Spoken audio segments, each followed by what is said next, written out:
Hey guys, today's from the install bay. We're going to do another SMD DD1 test, so stay tuned.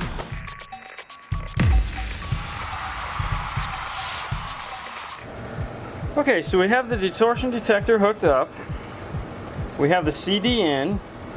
We have it playing track 1, which is 40 Hertz. Go ahead and start the track over again. Now what we want to do is turn the volume up until we see signal and then the 40 Hertz. So we'll start turning it up.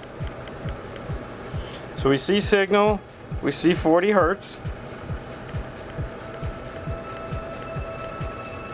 Alright, so 27, we have a red light. We want to turn that back down to 26. Now this is using the deck power. So now let's keep turning it down some. We'll come over here and we'll go to track 2, which is 1000 Hertz. We have signal, we have it detected. We'll keep going. 27, so 26. So the nice thing is it clips at 26 on both, so we're just going to call clip at 26 with deck power. Alright, so now we're going to go back to track 1 and start over again. We'll start turning the volume up.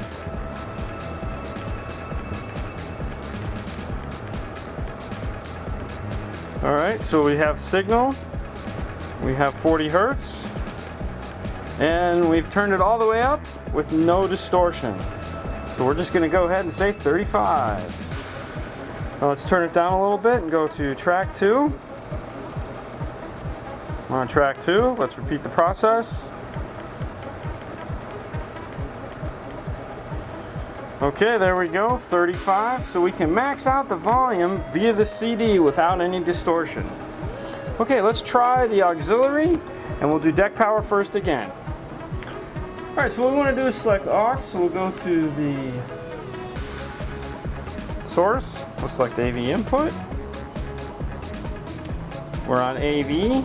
Now we have an app playing a tone generator at 1000 Hertz. I'm sorry, at 40 Hertz. We're going to start turning up the volume until we detect it. Actually, what we want to do is turn it up to 26, because that was where it clipped. And now we'll go home, settings. Come over here to audio and we'll scroll down until we get to volume offset. We'll select enter, and now we want to go to AV in and we want to turn that up until we see the distortion light come on. And in this case we can turn the auxiliary input all the way up because the output of the phone isn't hot enough to ever clip the radio. So now we'll try the next frequency. Make sure it doesn't clip. Alright, so we're good. So we know if we keep it at 26, we have our AV input at +6.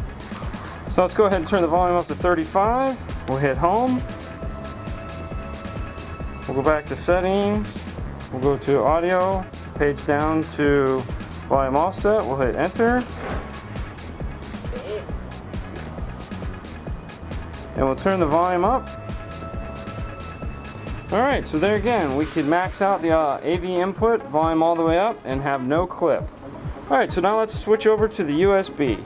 Alright, so now we have the USB plugged in. We're still using the same tone generator app. We've got it set to 40 Hertz. We've got the volume to 26. Alright, so let's go back into the home menu again.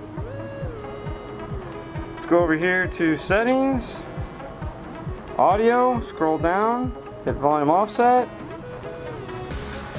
Now what we want to do is go to USB, and we'll start turning that up.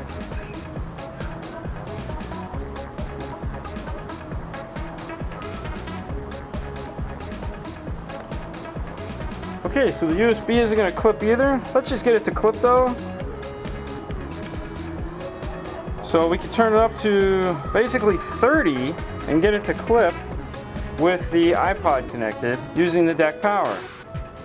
So let's reset it back to 0 and we will try to use the RCA and see what that does. We'll go ahead and turn the volume all the way up. We're still in the USB. Let's go ahead and turn up. We're using RCA. So basically we have no clip whatsoever. We have this maxed out. Let's change frequencies just to see if it makes any difference. And we're playing 1000 hertz and no difference. We've got this guy pegged. All right, let's try doing the Bluetooth and see if we can get any distortion there. So far this deck is really impressive. So we're gonna select Bluetooth audio. We're using the deck power. So we've got the unit set to 26. All right, let's go into the source tone or let's go into the ALS. Home. Settings. Scroll down. Volume offset. And we will go down to Bluetooth audio. And we will turn it up. Alright, so we got to turn all the way up. Oh, there you go. So Bluetooth audio 6 is where we want to keep it. So let's go ahead and switch over to the RCA. Alright, so we've gone ahead and switched over to the RCA. Let's turn the volume all the way up. We have signal. Let's turn up SLA. Let's go ahead and change frequencies just to double check. And there we go, we have no clip on the Bluetooth. That's amazing. Alright guys, so this has definitely been one of the most impressive units we've tested with the DD1. We had no clip whatsoever on any of the RCA source we've used. CD, all of them, none of them clipped. So you pretty much get a guaranteed to get a great signal out of this thing. Deck power worked pretty well too. We got no clip there. As long as we kept it at 26, you're golden. Man, that's really nice. So this will take your car and make it sound really good. Now, not everyone has DD1, we understand that. Common sense, use your ears. Your ears are your best distortion detector. When it no longer sounds good, or you're hearing something that doesn't sound natural, it's probably not, it's probably clipping. So go ahead and turn it down. It won't kill you to turn it down. Sometimes, as you can see, it's a matter of one click. Distortion, no distortion. Alright guys, as usual, thanks for watching. Subscribe if you like it. You guys can find us on YouTube, Facebook, and Instagram. You guys have a great day, and we'll see you later next time. Bye. Hey guys, on today's episode, I'm not doing much.